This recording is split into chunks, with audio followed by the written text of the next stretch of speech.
Hello friends, welcome to your own channel civils तैयारी। आज की कॉम्प्रिहेंसिव न्यूज़ एनालिसिस में आप सबका स्वागत है। आज डेट है 19 अगस्त 2020 और आज सीएनए में हम द हिंदू के एडिटोरियल्स का डिस्कशन करेंगे। तो चलिए शुरू करते हैं। सो गाइस, पहला एडिटोरियल जो हमें देखना है वो है time for India and Nepal to makeup. अब ये आपका जो आर्टिकल है, मैं आपसे ये नहीं कह रही हूँ कि ये जीएस पेपर 2 में एग्जैक्टली ऐसे ही आएगा। बहुत सारे आर्टिकल्स हम इंडिया नेपाल पे पढ़ चुके हैं। जब प्रॉब्लम शुरू हुई थी तब हमने पूरी जेनेसिस देखी थी कि इंडिया और नेपाल की क्या हिस्ट्री है, क्यों ये प्रॉब्लम क्रिएट हुई है, क्या क्या ऑप्शंस इंडिया के पास हैं। आज दोबारा इसमें आर्टिकल इसलिए आया है क्योंकि 15 अगस्त को प्राइम मिनिस्टर ओली ने Indian prime minister Narendra Modi ji को कॉल करके इंडिपेंडेंस डे की बधाई दी थी और साथ साथ जो है चीज़ों को एक तरह से देखा जाए तो इंटरनेशनल रिलेशंस को या फॉरेन रिलेशंस को रिजेक्ट किया है, दोबारा से स्टार्ट करने की कोशिश की है। अब ये जो पर्टिकुलर आर्टिकल है ये कनक मणि दीक्षित जी के द्वारा लिखा गया है, जो कि एक नेपाली जर्नलिस्ट हैं। तो इसमें जो व्यूज़ हैं वो नेपाल के पॉइंट ऑफ व्यूज़ को ज़्यादा दिया हुआ है। उसके अलावा इसमें एक जो पढ़ के आपको टिंज आएगी, वो लेफ़्ट वाली टिंज आपको पढ़ के समझ में आएगी। तो ये काफ़ी एक आप कह सकते हैं कि काफ़ी डाइवर्जेंट आर्टिकल है। हमारी जो पॉइंट ऑफ व्यू है उससे काफ़ी डाइवर्जेंट आर्टिकल है, इसीलिए इसमें से ज़्यादा हमें कुछ नहीं लेना है, बिकॉज़ इससे बहुत अच्छे आर्टिकल्स का हम डिस्कशन कर चुके हैं ऑलरेडी। हमने बहुत अच्छे अच्छे आर्टिकल्स देखे हैं। आपको याद होगा कि मैंने बहुत ही अच्छे से डिटेल में आपको पूरा ट्रीटी ऑफ सगौली से लेकर के पूरा एक्सप्लेन किया था क्या इशू है। अगर आपको कोई भी कन्फ्यूजन है तो आप पीछे जा कर के उन आर्टिकल्स को देख सकते हैं।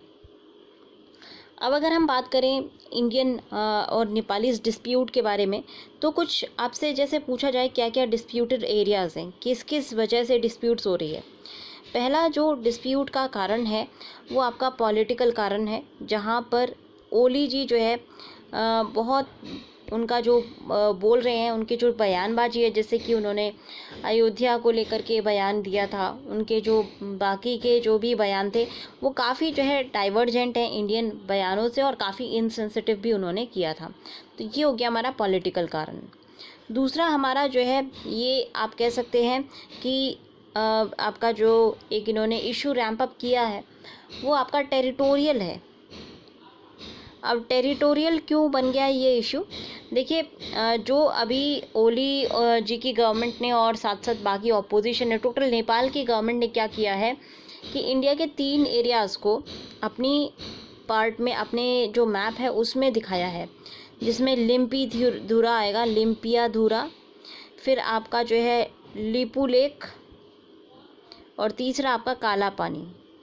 अब देखिए ये तीनों जो नेपाल ने अपने मैप में डाल दिए, जबकि ये जो है इंडिया के एरियाज़ हैं, इंडिया की टेरिटरीज़ हैं।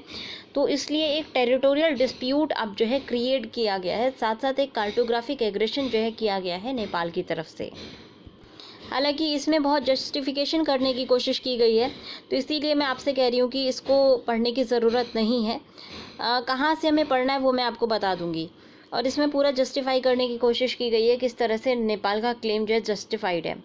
एक बात क्लियर है कि नेपाल ने जब ये क्लेम किया है और सारी पार्टीज़ ने जो है यूनानिमसली इसको क्लेम को एक्सेप्ट करके और एक स्टैट्यूटरीली उन्होंने लॉ बनाई है और अपना मैप क्रिएट किया है, तो एक बात स्पष्ट हो जाती है कि नेपाल की जो पब्लिक ओपिनियन है वो कहीं ना कहीं ये कंसिडर करती है कि काला पानी, लिपू लेक और लिम्पीधुरा उनके एरियाज़ हैं जिनको इंडिया ने जिनका जो कंट्रोल है वो इंडिया के पास है। और वो उनका ये भी मानना है कि 1990 से पहले ये सब चीज़ें इतनी ज़्यादा प्रेवलेंट नहीं थी, बिकॉज़ वहाँ की जो रॉयल फैमिली थी वो कहीं ना कहीं इंडिया के साथ, इंडिया को सपोर्ट करने की वजह से इन इश्यूज़ को जो है नहीं उठाती थी। और वही चीज़ इसमें लिखी हुई है। इस आर्टिकल को अगर आप पढ़ेंगे तो कहीं ना कहीं यही लिखा हुआ है। इन्होंने ये लिखने की कोशिश की है कि हमारी तो वो टेरिटरी थी ही और हम जो है इसलिए बात नहीं करते थे, हम इतना ज़्यादा इसलिए उसको डिमांड नहीं करते थे, बिकॉज़ इंडिया एक बड़ी कंट्री है, इंडिया एक हमारा जो है वैल्यूड पार्टनर है और हम इंडिया के साथ जो है प्रॉब्लम्स क्रिएट नहीं करना चाहते थे। ऐसा इसमें लिखा गया है। अब क्या रियलिटी है ये बेस्ट, जैसे हमने उस दिन देखा था कि 3 लेवल पर रियलिटी सिखाई जाती है। एक जो इंटरलॉक्यूटर्स या डिप्लोमेट्स को पता होती है, दूसरी जो ऑफिशियल स्टेटमेंट होते हैं, और तीसरा जो आम जनता में पब्लिक ओपिनियन बनाया जाता है। तो एक चीज़ क्लियर है कि public opinion between Nepal and public opinion between India काफ़ी डिफरेंट है और काफ़ी डाइवर्जेंट है इस इश्यूज़ को लेकर के। एनीवेज, बात की जाती है ट्रीटी ऑफ सगौली। तो ट्रीटी ऑफ सगौली जो है ये एक मेजर बोन ऑफ कंटेंशन है, और दोनों पार्टीज़ मतलब कि नेपाल और इंडिया दोनों ही इस ट्रीटी को जो है साइड करते हैं अपने अपने एरियाज़ को क्लेम करने के लिए। नेपाल का कहना है कि ट्रीटी ऑफ सगौली का वर्ड कि raja of Nepal announces all the claim of the countries lying west to the Kali river, west of the Kali river. तो मतलब काली रिवर के जो भी, अगर आप वेस्ट की बात करें तो ये जो है इंडिया में गया था, वेस्ट वाला सारा पार्ट, और ईस्ट वाला पार्ट जो है वो नेपाल के पास जाना था। तो काली रिवर जो है डिवाइडिंग लाइन बनाई थी, और geographical line, dividing geographical natural point of diversion, और इसके ईस्ट वाली साइड सारा नेपाली टेरिटरी है, वेस्ट वाली साइड इंडियन टेरिटरी है। अब काली रिवर का जो एक ओरिजिन है वो थोड़ा सा डिस्प्यूटेड है। काली रिवर कहाँ से ओरिजिनेट करती है ये डिस्प्यूटेड है। इंडियन साइड का मानना है कि काली रिवर जो है काला पानी से ओरिजिनेट करती है, इसीलिए उस जगह का नाम भी काला पानी है। जबकि नेपाल जो है हेड वाटर्स जो हैं काली रिवर के, मतलब बहुत सारी, आपको पता होगा जैसे हम गंगा रिवर की बात करते हैं तो हेड वाटर्स मिलकर के गंगा बनाते हैं, और गंगा को एक पर्टिकुलर पॉइंट से जो है ओरिजिनेटेड माना जाता है। अब ऐसे आप किसी भी रिवर की बात करें तो किसी का भी ओरिजिन जो है किसी भी माउंटेन्स होता है। फॉर एग्जाम्पल, अगर इंडिया क्लेम करने लगे कि ब्रह्मपुत्रा पूरी हमारी है, तो उसका ओरिजिन जो है तिब्बत से है, राइट। उसके बाद जो है हमारे इंडिया में आती है। आप मान लीजिए कोई ट्रीटी होती है ब्रह्मपुत्रा रिवर की लाइन को लेकर के कि वेस्ट में इंडिया है या ईस्ट में इंडिया है, तो आप उसको तिब्बत से काउंट करते हैं या फिर असम से काउंट करते हैं, ये अपने आप में क्वेश्चन हो जाता है। इसी तरह से ये जो ट्रीटी ऑफ सगौली थी इसने एक बड़ा क्वेश्चन मार्क खड़ा कर दिया, क्योंकि इसने जो है अनएम्बिगस डिस्टिंक्शन नहीं किया था। इसने जो बात की है इंडिया को की जो टेरिटरी, जो काली रिवर की बात की है, अब काली रिवर के ओरिजिन पे शंकाएं उठ रही हैं, और इसी वजह से जो बैक वाटर्स हैं, जो हेड वाटर्स हैं काली के, उनको जो है नेपाल काली रिवर मानता है, और वहाँ से जो टेरिटरीज़ हैं उनको भी अपनी टेरिटरी में मानता है, जिसमें लिपुलेख, लिम्पीधुरा और काला पानी आते हैं। तो और जबकि इंडिया का क्या मानना है कि जो काली रिवर है वो काला पानी में आके फॉर्म होती है, तो इसीलिए ओरिजिन जो है काला पानी में हो गया, और काला पानी का जो वेस्ट है वो सारा इंडिया हुआ, जिसमें लिपुलेख और लिम्पीधुरा जो इंडिया का हिस्सा है, और जबकि ईस्ट जो है वो नेपाल का हुआ, जिसमें ये सारी टेरिटरीज़ नेपाल में इंक्लूडेड नहीं होती हैं। तो ये सारा जो है आपका बोन ऑफ कंटेंशन है, और साथ साथ अब यहाँ पे क्या क्या लिखा हुआ है वो सब देखने के लिए इतना ज़्यादा इम्पोर्टेंट नहीं है जिसको मैं बोलूँगी आपको। आप पढ़ना चाहें तो पढ़ सकते हैं। यहाँ से देख सकते हैं रोड टू लिपुलेख। इन्होंने कहा कि जो बॉर्डर डिमार्केशन है, ऐसा नहीं है कि डिस्प्यूट आज से है। डिस्प्यूट 1997 में इंद्र कुमार गुजराल के गुजराल डॉक्ट्रिन को अनाउंस करने के बाद से जो है डिप्लोमेटिक प्रोटेस्ट वगैरह लॉन्च किए गए थे नेपाल के द्वारा about the Kali reverse course, और साथ साथ काला पानी, लिपुलेख और लिम्पीधुरा को लेकर के।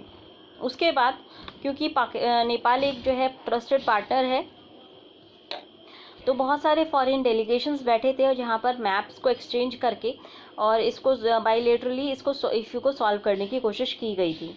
तो इंडिया का और नेपाल का जो है फ्रंटियर 1751 किलोमीटर लंबा है, और इसमें 98% जो है हमारा वो पूरी तरह से रिजॉल्व बॉर्डर है, क्लियर डिमार्केशन है बॉर्डर का। 2% जो है डिमार्केशन नहीं हुआ था, स्पेसिफिकली सुस्ता के ट्रैक्स पर और गंडाकी फ्लैट पर, जो कि अपर ट्रैक्स हैं काली रिवर के। अगेन वही इशू आता है कि नेपाल कहता है कि अपर ट्रैक्स हैं काली रिवर के, जबकि इंडिया कहता है कि वो सेपरेट हेड स्ट्रीम्स हैं, और वो मिलकर के बाद में काली रिवर फॉर्म करती हैं, वो अपने आप में जो है सेपरेट स्ट्रीम्स हैं।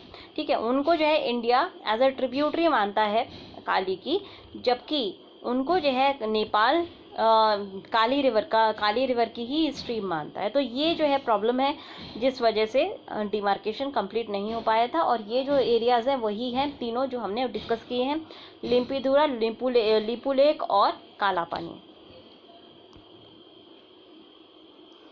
उसके बाद से कंटिन्यूसली हम देख रहे हैं even in the present government कोशिशें की गई हैं जिससे कि डिसएग्रीमेंट्स को सॉल्व किया जा सके। फॉरेन डेलीगेट्स की मीटिंग हुई है 2019 अगस्त में भी। Indian external affairs minister S Jaishankar ji और नेपाली मिनिस्टर प्रदीप गायली जी ने जो है बातें की थी इस बारे में कि इसको सॉल्व किया जाए। अब अगर हम बात करें जब इंडिया ने जो है नया मैप जारी किया तो यहाँ पे कहना है कि एक पॉलिटिकल प्रेशर जो है ओली के ऊपर भी आया था कि वो भी नया मैप जारी करे।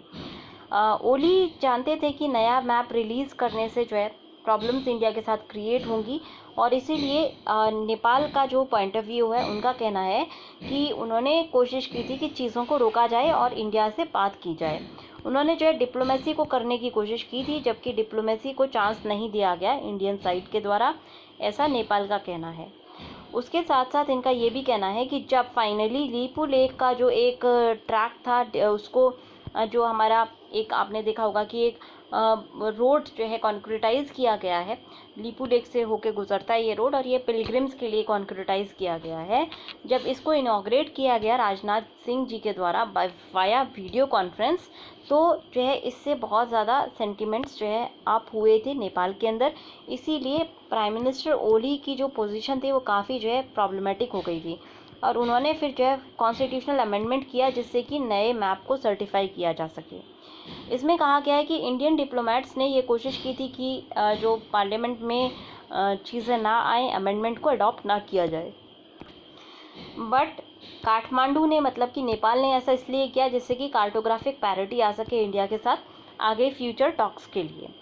सही सच्चाई ये है कि लिम्पीधुरा, ऐसा नेपाल का कहना है कि लिम्पीधुरा वगैरह जैसे पहले काला पानी दोनों के मैप्स में एग्जिस्ट करती ही है पीसफुली, ऐसे ये एरियाज़ भी एग्जिस्ट कर सकते हैं पीसफुली और बातें चल सकती हैं, ऐसा जो है नेपाली साइड का मानना है। ठीक है, अब अगर आप बात करें तो अभी प्रेजेंट कॉन्टेक्स्ट की बात करें तो 15 अगस्त को जब प्राइम मिनिस्टर ओली ने प्राइम मिनिस्टर मोदी को कॉल किया था on the occasion of India's independence day, तो ये केवल शुरुआत थी। अब इनका कहना है कि बातें और चलनी चाहिए, वीडियो कॉन्फ्रेंसिंग फैसिलिटी जो है एग्जिस्ट होनी चाहिए दोनों साइड्स के बीच में और फॉरेन सेक्रेटरीज़ और मल्टीपल लेवल पर बातचीत होनी चाहिए जिससे कि इस तरह का जो एक डिप्लोमेटिक फिक्स है वो दोबारा क्रिएट ना हो।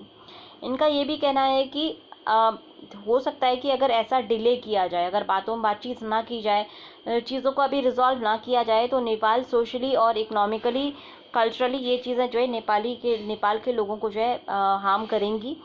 लार्जर कंट्री है इंडिया, इसीलिए उसको लगता है कि वो कम उसको जो है चोट पहुंचेगी, बट इनका कहना है कि सच्चाई देखी जाए तो इंडिया के बहुत सारे जो पुअर इलाके के लोग हैं स्पेशली बिहार और उड़ीसा से, पूर्वांचल से, बिहार से और उड़ीसा से, उनका जो है सब्सटैंशियल रेमिटेंसेस नेपाल से आती हैं, तो इसमें हर्ट हो सकता है। उसके साथ साथ इनका ये भी कहना है कि इंडिया के पास एक्सपीरियंस है टेरिटोरियल डिस्प्यूट्स को सॉल्व करने का, जैसे बांग्लादेश के साथ हमने की थी, श्रीलंका के साथ की थी, पाकिस्तान के साथ बायलैटरल एंगेजमेंट है। तो इसीलिए जो पॉलिटिकल टॉप मोस्ट लेवल पे प्रायोरिटी होनी चाहिए वो भी बायलैटरल जो इशू है नेपाल के साथ उसको सॉल्व करने के लिए होनी चाहिए। उसके साथ साथ एक और जो डिफ़िकल्टी है वो ये है कि डिप्लोमेटिक बैक चैनल्स ख़त्म हो गए हैं। उसका ये भी रीज़न है कि कहीं ना कहीं जो एक आरएसएस का एक संगठन था जिस पे ये रिलाई किया करते थे, नेपाल से जो है रिलायंस थी, वो संगठन भी कहीं ना कहीं इस वक्त इतना ज़्यादा सपोर्ट नहीं करेगा नेपाल का because of the claims of mister Oli, जो उन्होंने अयोध्या को लेकर के क्लेम्स किए हैं। उस वजह से इवन जो बैक स्टेज डिप्लोमेसी चलती थी, जो नॉन फॉर्मल डिप्लोमेसी चलती थी, वो भी इस वक्त इतनी स्ट्रांग नहीं है। तो इसीलिए एक इमीडिएट नीड है कि डी एस्केलेट किया जाए और कंपार्टमेंटलाइज किया जाए। इनका ये भी कहना है कि हाँ, इसके लिए ज़रूरी है कि प्राइम मिनिस्टर ओली की तरफ से रिस्ट्रेन होनी चाहिए वर्बल जो भी वो बयानबाजी करते हैं उसके ऊपर, बट इंडिया की भी विलिंगनेस होनी चाहिए कि वो बातों को कंटिन्यू रखें।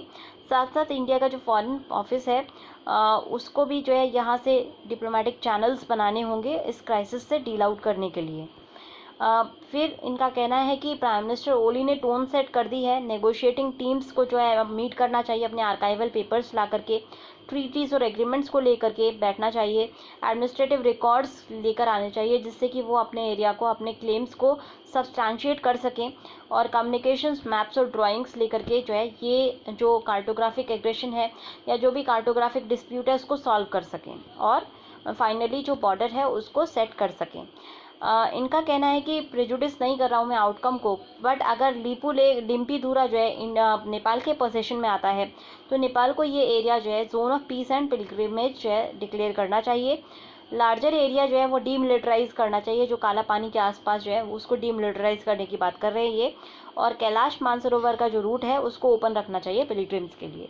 तो ये जो है इस आर्टिकल में डिस्कशन है, कुछ पॉइंट्स हमें देखने हैं, कुछ पॉइंट्स को हमें नहीं देखना है, तो ये आपके ऊपर है कि आप कितना इसमें से लेना चाहते हैं। नेक्स्ट आर्टिकल है empowered circles, impatience and injustice. तो ये जो आर्टिकल है इसमें जो एक आप इसको बोल सकते हैं कि ये आपके GS paper point of view से इतना ज़्यादा इम्पॉर्टेंट नहीं है, बट ये बिल्कुल परसों वाले आर्टिकल की तरह है, यहाँ से आपको कुछ चीज़ें ही देखनी हैं, बहुत ज़्यादा इसमें से भी नहीं देखना है। आज के जो 3 आर्टिकल्स हैं उनमें जो है सब्सटैंशियल चीज़ें कम हैं और ऊपर का ज़्यादा दिया हुआ है। तो देखिए आज का जो इंडियन अगर आप यहाँ पे बात की है, उन्होंने इंडिया में जो ट्विटर या जो सोशल मीडिया अकाउंट्स में लोग बैठते हैं और किस तरह का वो कैंपेनिंग करते हैं उस बारे में यहाँ पे बातें की गई हैं। अब कुछ लोग ऐसे होते हैं जो ट्विटर पे अगर बुरी घटना हो जाए तो ट्विटर पे सबसे पहले बैठ के पुलिस को जो है इनकॉम्पिटेंट घोषित करते हैं। उसके बाद जब मान लीजिए पुलिस ने कुछ काम कर लिया तो वही लोग, अगर क्रिमिनल को पकड़ लिया जाए तो वही लोग पुलिस की सराहना करते हैं और साथ साथ पुलिस को जो है बढ़ावा देते हैं कि वो इनकाउंटर करे, लिंचिंग करे, ये सारी चीज़ें करे। तो ये जो है यहाँ पे फ्लॉड रीजनिंग है इन लोगों की। इस पूरे आर्टिकल में इस रीजनिंग फ्लॉ को जो है डिस्कस किया गया है। अब कैसे रीजनिंग फ्लॉ है, बैकग्राउंड देख लेते हैं और रिस्पॉन्स देखते हैं एक बार। जुलाई में एक जो है दुखद घटना हुई थी जहाँ पर एक जर्नलिस्ट विक्रम जोशी थे, उनको जो है शूटिंग उनकी की गई थी गाज़ियाबाद के अंदर, और उन लोगों के द्वारा जो शायद उनकी भतीजी को मॉलेस्ट कर रहे थे।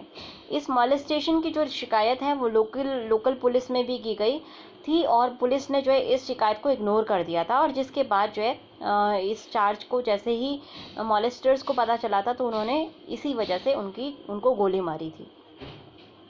सोशल मीडिया ने काफ़ी क्योंकि ये क्राइम बहुत बड़ा था, जर्नलिस्ट के ऊपर क्राइम हुआ था, दिन दहाड़े क्राइम हुआ था, तो इन्होंने जो है काफ़ी ज़्यादा पुलिस को जो है टारगेट किया था और पुलिस को जो है इनकॉम्पिटेंट घोषित करते हुए बहुत सारे ट्वीट्स लोगों के द्वारा किए गए थे। इंस्टाग्राम पे भी, व्हाट्सएप पर भी स्टेटसेस वगैरह अपलोड किए गए थे। बट जैसे ही इसी पुलिस ने अनाउंस किया कि इन्होंने कल्प्रिट्स को कैच कर लिया है, तो वही लोग जो क्रिटिसाइज़ कर रहे थे पुलिस को, उन्होंने जो है प्रेशर डालना शुरू किया पुलिस के ऊपर कि इनको जो है जिन्होंने भी मॉलेस्टेशन किया है इनको लिंच किया जाए, एनकाउंटर किया जाए, सस्पेक्ट्स को एनकाउंटर किया जाए। ये सारे लोग जो है एजुकेटेड लोग हैं। ऑब्वियसली अगर कोई ट्विटर चला रहा है, फेसबुक चला रहा है, इंस्टाग्राम चला रहा है, तो एजम्पशन ये है कि ये सब लोग एजुकेटेड हैं, तो इसीलिए यहाँ पे इंटेलिजेंट होंगे ये कि कुछ लॉजिकल फ्लॉज को अपने पोस्टर में देख सकें। पहला फ्लॉ ये है कि आप उस फोर्स पे कैसे ट्रस्ट कर सकते हैं कि वो कॉम्पिटेंट, अगर आप उसको इनकॉम्पिटेंट मानते हैं, करप्ट मानते हैं, अपैथेटिक मानते हैं, तो आप कैसे ट्रस्ट कर सकते हैं कि उसने सही कल्प्रिट्स को पकड़ा होगा। इसीलिए लॉ कहती है कि कभी भी जो लोग पकड़े जाएं उसको कल्प्रिट नहीं कहा जाता, उनको सस्पेक्ट कहा जाता है, और उनका जो क्राइम है वो प्रूव करना होता है in a court of law by a due process of law. Procedure followed by law and due process of law को फॉलो किया जाता है जो भी लोग पकड़े गए हैं उनके जो क्राइम है उसको प्रूव करने के लिए।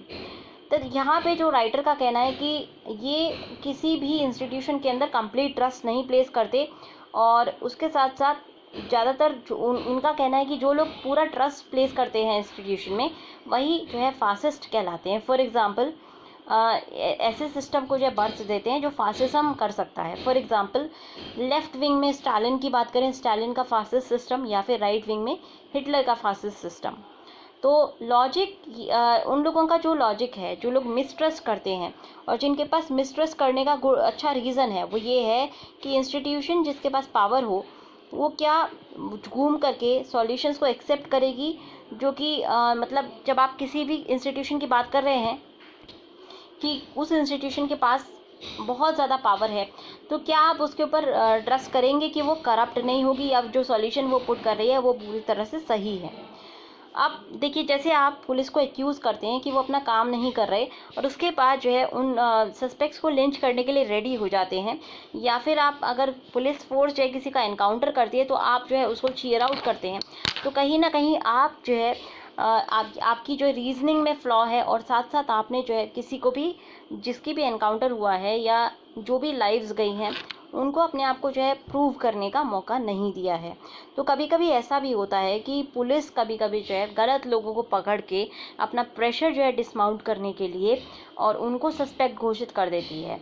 बट क्योंकि आपकी नज़रों में कोई पकड़ा गया है और आप उसके पकड़े जाने पर पूरी तरह से बिलीव कर रहे हैं, पहले जिस पुलिस पे आप इनकम्पिटेंट कह रहे थे, उसके पकड़े गए लोगों पे आप बिलीव कर रहे हैं, तो यहाँ पे जो है रीजनिंग में फ्लॉ है, ऐसा राइटर का कहना है।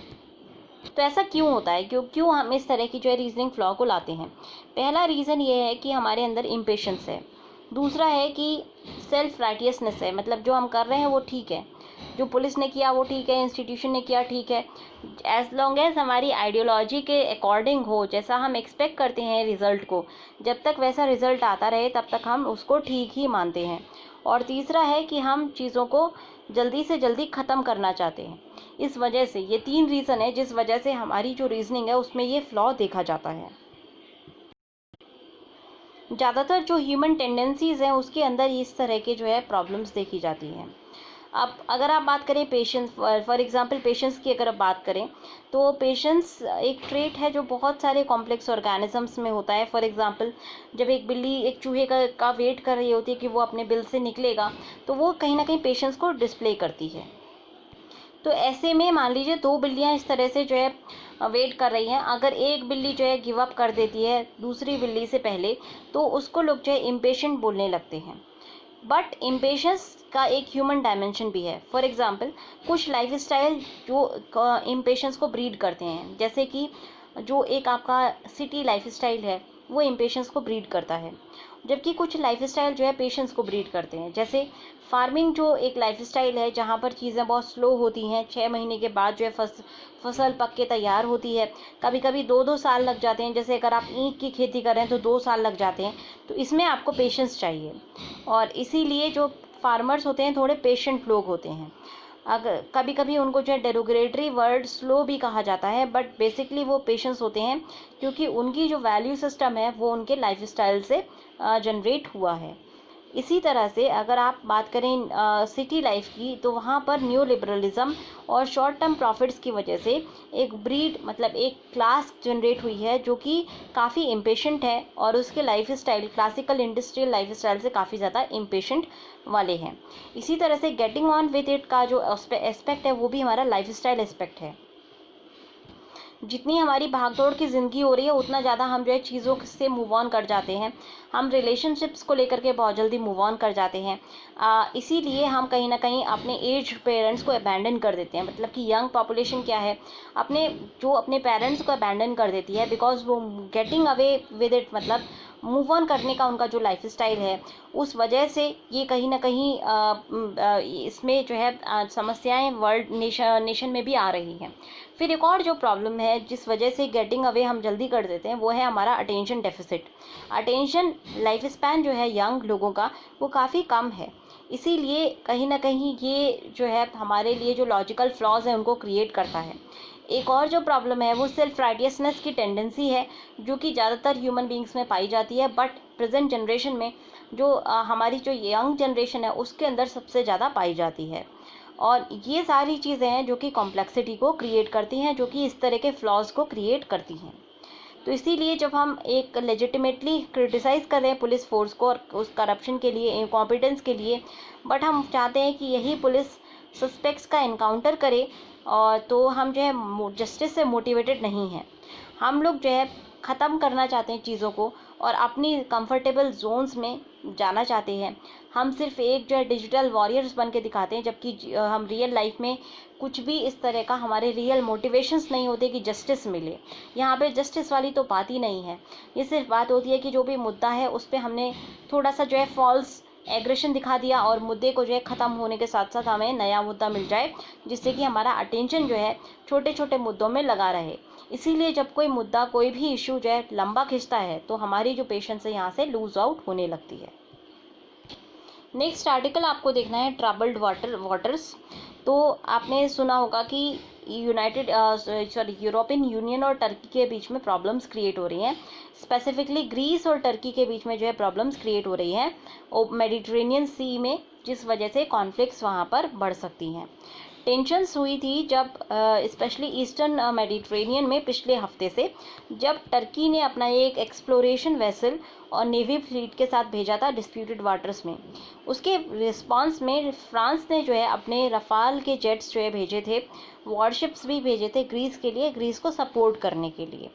ट्रिगर जो रिसेंट हॉस्टिलिटी का था टर्की और ग्रीस के बीच में, वो इसलिए है क्योंकि हिस्टोरिकली जो है ग्रीस और टर्की ने जो वाटर है मेडिटेरेनियन सी के, इनको शेयर किया है। और सबसे बड़ी बात है यहाँ पर मेडिटेरेनियन रीजन में, मेडिटेरेनियन वाटर्स में गैस की डिस्कवरी हो गई है।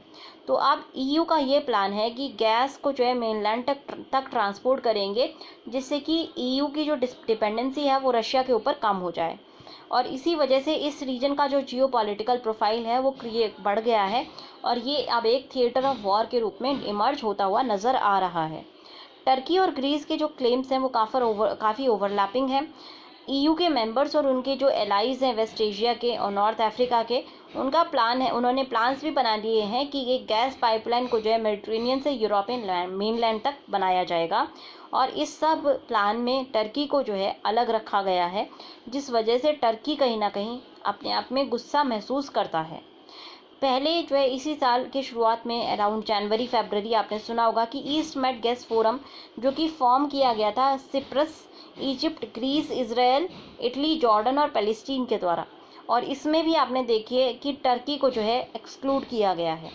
टर्की ने जो है पाइपलाइन को चैलेंज किया और एक एग्रीमेंट करने की बात की लिबिया के ट्रिपोली बेस्ड गवर्नमेंट से, और जिसको अंकारा बैक कर रहा है। और यहाँ पे जो है टर्की एक एक्सक्लूसिव इकोनॉमिक जोन बनाना चाहता है अपने सदर्न, मतलब लिबिया के सदर्न शोर से लेकर के मेडिटेरेनियन के नॉर्दर्न शोर तक। ग्रीस ने क्लेम किया है कि टर्किश जोन जो है EEZ, ये वायलेट करती है ग्रीस की मैरिटाइम सॉवरेनिटी को। उसके बाद ग्रीस ने क्या किया, ग्रीस ने अपनी एक्सक्लूसिव इकोनॉमिक जोन जो है अनाउंस की थी विद इजिप्ट।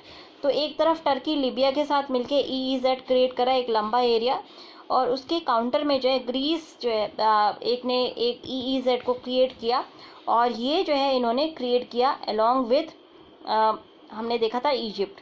तो कहीं ना कहीं अगर आप देखेंगे तो इनके जो क्लेम्स हैं वो ओवरलैपिंग हैं, जो इनकी इकोनॉमिक जोन्स हैं वो भी ओवरलैप कर रही हैं। उसके बाद जैसे ये अनाउंसमेंट ग्रीस ने किया तो टर्की ने अपने सर्वे शिप्स को जो है ईस्टर्न मेडिटेरेनियन में भेजा था। स्पेसिफिकली इन्होंने जो है EEZ के आसपास भेजा था सर्वे करने के लिए। ये बहुत कॉम्प्लिकेटेड इशू है और इसकी जो पोटेंशियल है कि ये पूरे यूरोप को इन्वॉल्व कर सकता है, वेस्ट एशिया और नॉर्थ अफ्रीका। तो ये जो पूरी कॉन्फ्लिक्ट होगी ये शॉर्ट स्केल कॉन्फ्लिक्ट नहीं होगी, क्योंकि ये बड़ा जो है कॉन्फ्लिक्ट का मुद्दा है। बहुत सारे जो है यहाँ पे डायनामिक्स आ जाते हैं। टर्की आपको पता है कि वो खुद को जो है इस्लामिक नेशन समझता है और इस्लामिक रिवाइवल की कोशिश कर रहा है।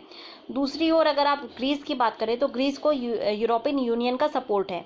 ऐसे में बहुत सारी कंट्रीज़ हैं जिनके नेचुरल स्टेक्स हैं इन एरियाज़ में, जिस वजह से प्रॉब्लम्स एस्केलेट हो सकती हैं। मैरीटाइम बॉर्डर्स को डिमार्केट करना काफ़ी डिफ़िकल्ट होता है, स्पेशली अगर आप ईस्टर्न मेडिटेरेनियन में बात करें तो काफ़ी डिफ़िकल्ट है। और यहाँ पे टर्किश और ग्रीक आइलैंड्स हैं, बहुत सारी छोटी छोटी आइलैंड्स हैं मेडिटेरेनियन सी में, कुछ टर्की की हैं कुछ ग्रीस की हैं। तो ओवरलैपिंग क्लेम्स होने की वजह से जो है प्रॉब्लम्स और ज़्यादा बढ़ जाती हैं। सिप्रस की अगर आप बात करें तो सिप्रस जो है ये डिवाइडेड है। साउथ पार्ट जो है रूल होता है इंटरनेशनली रिकॉग्नाइज गवर्नमेंट के द्वारा, और नॉर्थ पार्ट इसका जो है कंट्रोल होता है टर्की के द्वारा।